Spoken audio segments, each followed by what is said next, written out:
Bonjour à tous. Toute la Saône-et-Loire placée en vigilance sécheresse, annonce de la préfecture hier. Un arrêté a été publié mais il ne prévoit pas de restriction d'eau pour le moment.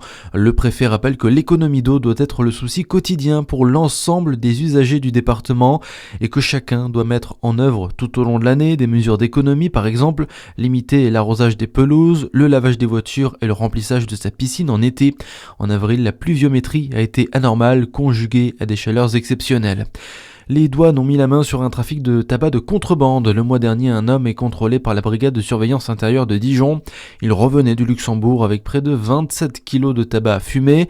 Après une citation directe devant le tribunal judiciaire de Dijon, l'individu a écopé de 6 mois de prison avec sursis et 2 000 € d'amende. À la barre, il affirmait avoir acheté le tabac dans une station-service du Luxembourg pour sa consommation personnelle ainsi que celle de son entourage. La route des vins de Bourgogne, bientôt modernisée à l'aube de ses 90 ans, cette route mythique des grands crus va bénéficier d'un coup de jeune. Près de 31 communes sont traversées entre Dijon et Centenay sur 60 km. Le département de la Côte d'Or vient de lancer un programme de rénovation avec un budget de 7 700 000 €. Et ce rafraîchissement commencera par la route elle-même, Hugo Moutet-Joyeux. Oui, près de 26 km de chaussées seront refaits à neuf car au fur et à mesure des années, le bitume se dégrade. Le but, améliorer le confort de circulation mais aussi la sécurité, le tout pour offrir aux visiteurs une meilleure expérience. Le long de la route, 20 aires d'accueil seront aussi réaménagées. Les touristes pourront s'arrêter faire une pause, se détendre mais aussi admirer le paysage. Enfin, la signalétique sera totalement repensée. De nouveaux panneaux permettront de mieux se repérer sur la route et 58 nouveaux totems seront installés. Blancs et marrons, ils marqueront les entrées des communes traversées par cette route mythique des Grands Crus. Et près de 4500 rosiers seront aussi plantés.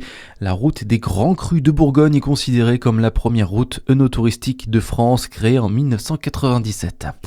Dans l'actualité aussi, nouveau record de chaleur battu en France. La température a atteint près de 38 degrés à Angoulême, une valeur exceptionnelle pour un mois de mai. Il a également fait ce jeudi plus de 37 degrés à Narbonne ou encore à Perpignan. Aujourd'hui, 14 départements sont toujours en alerte orange canicule. Paris, sa petite couronne ainsi qu'une grande partie de la façade atlantique sont concernés. Cette vague de chaleur devrait commencer à régresser dès aujourd'hui par le nord-ouest jusqu'à dimanche.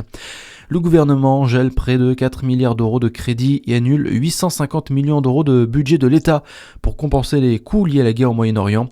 Les gels de crédit concernent tous les ministères à l'exception des Outre-mer.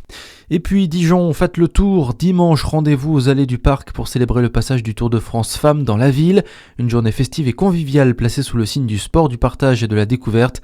Le départ de la 13e étape de la grande boucle masculine se fera lui à Dole. À suivre votre météo sur Fréquence Plus.